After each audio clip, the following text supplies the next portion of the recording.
మీరు చూస్తున్నది V999 విశ్వం 999 news.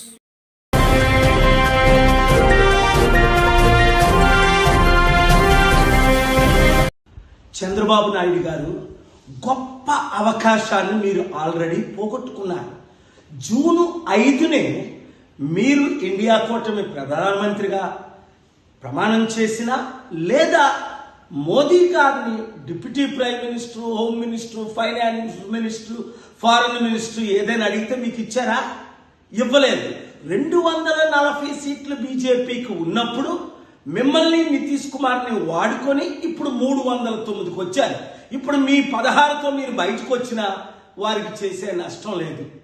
అప్పుడే నేను చెప్పాను, ముందు కండిషన్ ఆంధ్ర రాష్ట్రానికి స్పెషల్ స్టేటస్ ఇస్తానంటేనే నేను మీకు మద్దతు ఇస్తాను అని ప్రకటించమని. మీరు అవకాశాన్ని పోగొట్టుకున్నారు. స్టీల్ ప్లాంట్ని అమ్మను అని అనౌన్స్ చేస్తేనే మీరు మద్దతు ఇస్తానని చెప్పమన్నాను. మోదీ గారు ఇచ్చిన 10 వాగ్దానాల్లో ఒక్కటి కూడా నెరవేర్చలేదు. మీరు ఢిల్లీ లీడర్స్ని అసలు మిమ్మల్ని జైల్లో పెట్టించింది వారని మీకు తెలుసు. మీకు దేవుడిచ్చిన అవకాశాన్ని మీరు కోల్పోయారు. ఇప్పుడు రేపు చివరి అవకాశం, ఎందుకంటే మీ ప్రమాణ స్వీకారానికి వారిని మీరు పిలిచారు గనుక స్టేజ్ మీద మీరు నిలబడి, ఇప్పుడే నేను మంచి మెసేజ్ పెట్టాను మోదీ గారి పర్సనల్ సెల్ నెంబర్కి, మీరు కూడా స్టీల్ ప్లాంట్ అమ్మము, స్పెషల్ స్టేటస్ ఇస్తాము, ఈ రెండే చాలు మనకి. తత్మయాన్ని పక్కన పెట్టండి.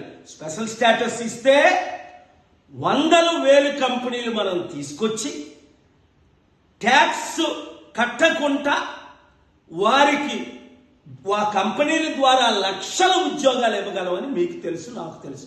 నేను చేస్తాను ఆ పని, మీకు మద్దతుగా ఉంటాను. కానీ మీరేమో స్వయం మైండ్తో వెళ్తూ ఫెయిల్ అయిపోతున్నారు. చివరికి ఎంత అప్పు ఉందో మీకు తెలియదు అంటున్నారు. 10 లక్షల కోట్లకు అత్యధికంగా మీరు చేసింది, జగన్మోహన్ రెడ్డి చేసింది అప్పు ఉంది. ఎలా కడతారండి? ఎలా ఉద్యోగాలు ఇస్తారు? ఎలా కంపెనీలు తీసుకొస్తారు?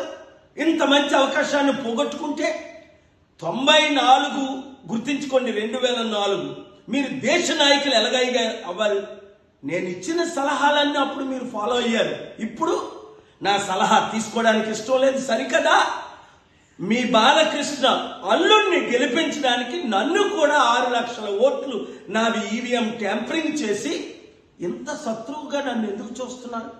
ఇన్ని సంవత్సరాలు, 30 సంవత్సరాలు మీకు బ్లెస్సింగ్స్ ఇచ్చినందుక, సపోర్ట్ ఇచ్చినందుక, ఆశీస్సులు ఇచ్చిన, ఇప్పుడు కూడా మిమ్మల్ని నేను క్షమించి మీకు అండగా నిలబడి దేశంతో ప్రపంచాంతో పోరాడి రాష్ట్ర అభివృద్ధి కొరకు నేను సిద్ధంగా ఉన్నాను. మీరు సిద్ధంగా లేరు కదా?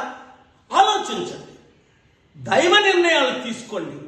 దేశం కొరకు, ముఖ్యంగా మన రాష్ట్ర అభివృద్ధి కొరకు, 6 కోట్ల ప్రజల్ని రక్షించడం కొరకు ఒక్క మంచి పని మీరు చేయండి. దేవుడు మిమ్మల్ని దీవిస్తాడు.